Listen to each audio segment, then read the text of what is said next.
I was hoping that I hadn't said your mother has the face of a water buffalo or something like that, but... Winston? Winston? Come back with that leg of lamb.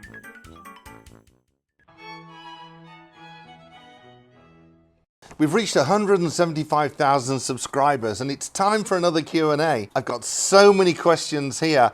I could sit answering questions until my tomatoes ripen. Let's get started. Vorpalalis82. Every time I see these videos, I wonder why he isn't working there anymore. Presume you mean at Buckingham Palace, Kensington Palace, back in the UK. I've spent 11 years working for the Queen at Buckingham Palace and then 4 years with Princess Diana up until the car accident. After that, I moved to Dallas, Texas, from the palace to Dallas. Next one, Susan Hind. Can you cook them in the freezer bags in barely simmering water? Susan's talking about the last video, the beets cooked sous vide. You can use the Ziploc bag, Susan, but no, you know, the barely simmering water, the whole purpose, the whole point, the whole science behind sous vide is actually cooking at that steady temperature. And with it simmering away, the temperature's going up and down, so it's going to undercook or overcook. Get a sous vide, they're not expensive. Jacqueline Wesson. As an English person, can only call them beetroot. Calling them beets is odd to me. Jacqueline, I've been living in the States now for 24 years. Calling them beets was odd to me too. I guess we just get used to it. Beets, beetroot, we both agreed that they really taste good. Shadow Star, can't beat Darren's content. Had to say I'm sorry. Shadow Star, get your coat and get out. Jai Blank, love the videos. Love to be a child and find this YouTube channel. It's amazing because it makes people think that cooking isn't that hard and it's enjoyable. Jai, you've hit the nail right on the head. That's what cooking should be. It should be enjoyable. It should be fun. You should want to get in the kitchen and enjoy what you're doing. Start off with the easy recipes and then just work your way up. But most of all, have fun and enjoy what you cook. Bob Morse from Connecticut. Darren, I'm a dairy farmer from Connecticut. Did you ever visit the Queen's Jersey herd at Windsor Castle and use the dairy products from a dairy? Bob, my goodness, we did. We had the fresh, unpasteurized raw milk sent up to the kitchens every day at Windsor Castle, at Buckingham Palace. It was amazing. And in fact, Bob, I've got a video coming up soon on raw milk and all about the Windsor Dairy, which was absolutely amazing inside. It dates back to the Victorian era. You're going to love that one. Look out for it. Steve Burrows. I can't believe a chef of your standards would use inferior American cheese on this dish. That's the mac and cheese that we cooked with the chicken. Steve, Gruyere is the classical cheese that goes into the Mornay sauce. That comes from the mother sauce, which is the bechamel. But when it comes to mac and cheese, it should be Parmesan cheese, right? Me adding a little American cheddar in there is going to give a nice little color. And my goal was to actually get kids eating real mac and cheese and not that box packet mixed stuff with all of these ingredients. Dana, can you show us how to prepare a proper pot of English tea? I have my Brown Betty and I want to learn to make a proper tea. A Brown Betty is not the American, you know, fruit dessert with the crumbs on the top. No, a Brown Betty that Dana's referring to is the actual teapot. Dates back to the 1900s. And it's actually a part of British history. It really is. But I've got a great video coming up on afternoon tea, and I think we should use a Brown Betty.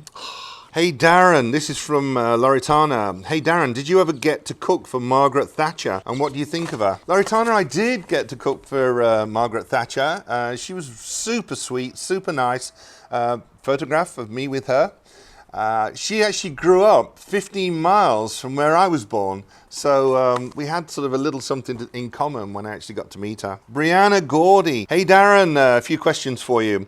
What was it like on your very first day working for the Queen? Or better yet, what was going through your mind the night before? I think, Brianna, it was actually in the taxi ride to Buckingham Palace. I thought, what am I doing here? What if I get to meet the Queen on the first day? What do I even say to her? What was the absolute highlight moment of your career there? Brianna, so many. You know, meeting all the members of the royal family, dancing with them at Balmoral Castle, getting to talk to them individually, holding Prince Harry as a baby, feeding Prince William and Harry as young children, chatting with... I could go on and on and on, highlights so many. Alex Cullerton, for your next Q&A, what's the most demanding event you had to cook for while working for the Queen? Did things go wrong, and how did you deal with them? There was a lot of stress, I must admit. You know, big events like garden parties for 5,000 people, state banquets for 156. I think a real stress time was actually on the Royal Yacht Britannia. We were flying out to join that, but on the way, we actually flew out to Kathmandu in Nepal, and we had a banquet to cater while we were there. And I was supposed to do a peach melba dish, and the peaches were supposed to be really, really ripe. When we got there, they were like cricket balls. They were like bullets. I mean, we couldn't use them. So off we went around Kathmandu to try and find some fresh peaches. And I had a little handbook with sort of different phrases and things in, and I had to try and ask for some fresh peaches. And I asked one guy, and I think I said something like, well, I don't exactly know what I said. I was hoping that I hadn't said your mother has the face of a water buffalo or something like that, but I can't have done because we got the peaches. They were good. The banquet was saved. Sassy, when you eat in the chef's dining room, are you served food that you've just cooked? Yes, you are, Sassy, but then also you serve the food that the royal family didn't eat and is sent back to the kitchen, you know, the spare courses and things like that. Really got to eat good in the staff dining room. Svetlana, Darren, thank you for this video. I'm curious if you ever cooked or baked anything Russian or Slovak cuisine. Svetlana, oh my goodness, I would love to go to Russia. It's on my bucket list. I really want to explore the food and experience the scenery there. I really want to go to Russia. We used to serve borscht and kulibiak at Buckingham Palace, and I want to make palmani if I can. Maybe I should do that in a video too. DB Steeler, D-Mac. D-Mac. I know you cooked a lot of game at Balmoral when you worked for the royal family. Do you cook anything with wild game now? I'm most of the time cooking in Dallas, Texas, and we have a lot of game. We have a lot of venison, and we got the quail from just, you know, East Texas down the road. So we do get quite a bit of game. Wild boar, I guess, sort of. But I mean, the game that we used to get at Balmoral was incredible. All off the royal estate, Sandringham as well. You know, the pheasant, the partridge, the venison, the grouse, the woodcock, the snipe, the teal. I mean, that was really cooking game. Yeah, I do miss that. Justin, I love this dessert, but his meringues are brown, not nice and white. Uh-oh, that's the eaten mess. Justin, it's about colour. You know, I wanted my meringues a little darker. If they'd stayed white, then they would have just blended in with the white cream, and that would have looked boring. If you want the white meringues, just reduce the temperature a little bit, let them cook a bit longer, and they won't go brown. It's all about appearance, Justin. That first look. Tomboy Nats, when he used a metal spoon to mix, the metal spoon knocks all the air out that he's just spent ages whisking. Oh, Tomboy. Classical cuisine here in the kitchen. Did you not learn this at culinary school? When you use a metal spoon, you're cutting and folding into the mix. If you're whisking, that knocks the air out. That's why we switch to a metal spoon a little bit later on to add that flour and butter. Barbara J, was that your wife and children at the picnic table with you? It really was. They were sat here. They were all around the table. And yes, that's my family. Lorraine, 1 stick of butter is 4 ounces, but 113 grams is equal to 2 sticks, 8 ounces. I went by the 113 grams, this is the chocolate cake, and my dough was mush, too much butter. It was too much butter, Lorraine, because your math is not good today. 113 grams is not 2 sticks. It's actually 3.985958 ounces. So try it again, but just use 1 stick. Joanne Gannon, thanks for sharing, Darren. When did you leave the palace and where are you now? Joanne, after Prince Charles and Princess Diana separated, I moved to the United States. I have my own catering company, Eating Royally, in Dallas, Texas.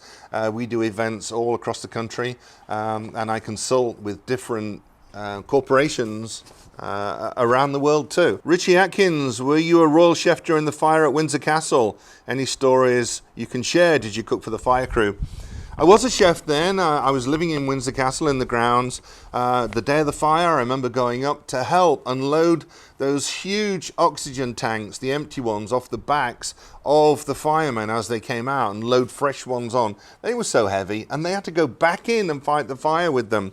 After that, I went in to the Queen's private apartment because I'd been security cleared, I guess, and helped move everything out. They were really, really sad times. Really sad times. Elise Maxwell, have you done any catering in Canada? Elise, yes, I have.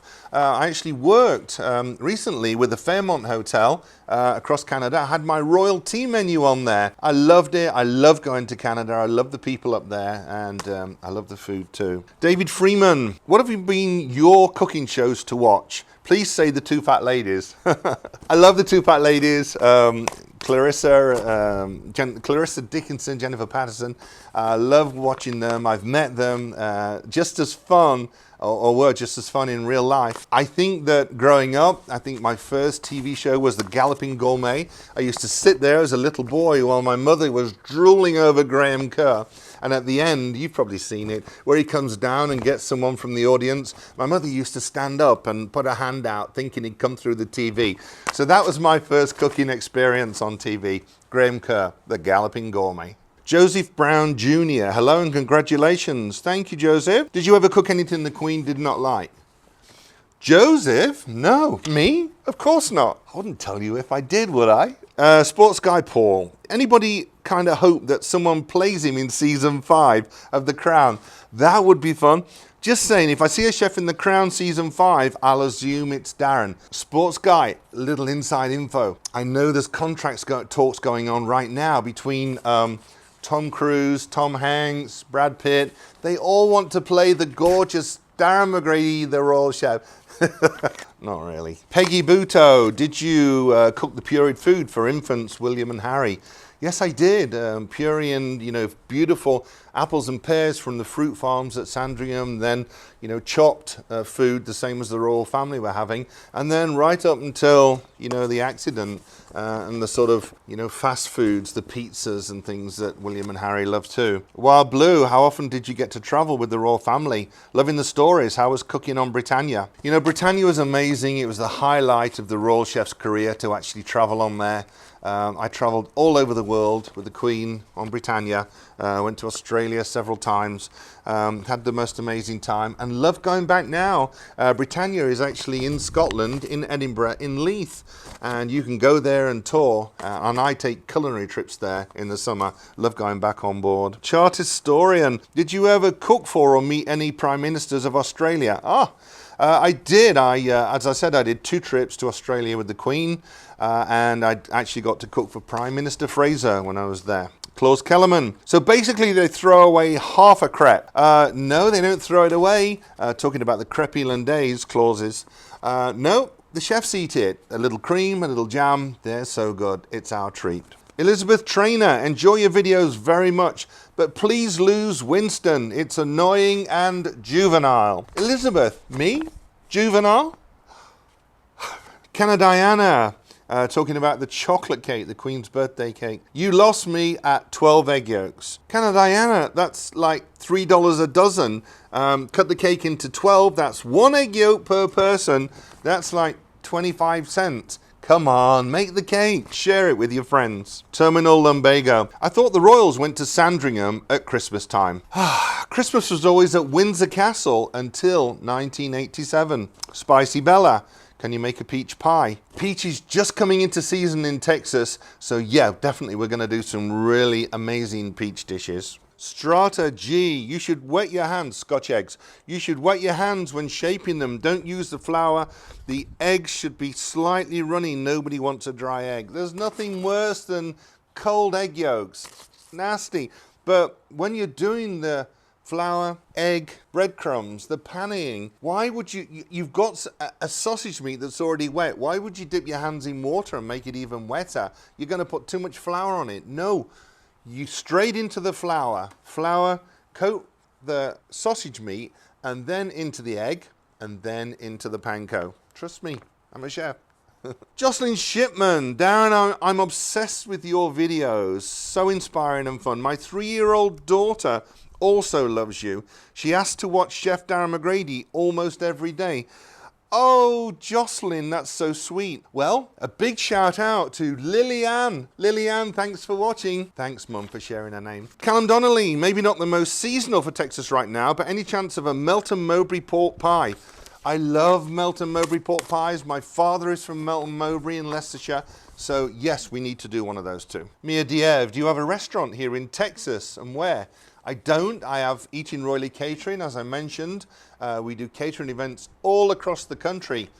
So Mia Diev, if you want to try the food, give us a call, talk to one of the team, and we'll come and cook for you. Genified, in the picture of your family, the girl sitting next to your wife looks just like Princess Kate. Love your channel. You're like a happy sunshine. Oh, thank you. J-Doggy.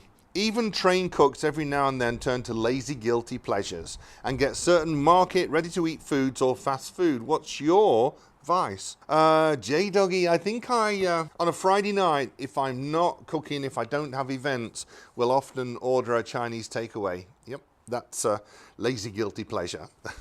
Space is limited. Congratulations, Darren. Keep it up. Did you ever cook for a Saudi king? If so, what did you cook? Greetings from Saudi Arabia. Space is limited. I did. I cooked for King Fahd in 1987. He came to Buckingham Palace. Sasha Wee, love your videos. Thank you for bringing these dishes to us. It'd be nice if you could demonstrate how to make a perfect apple crumble. Blackberries coming into season in Texas. My favorite dessert, or at least one of them, is apple and blackberry crumble. So yes, we will do. We'll do that, Sasha. All right, last one. Clave Septum.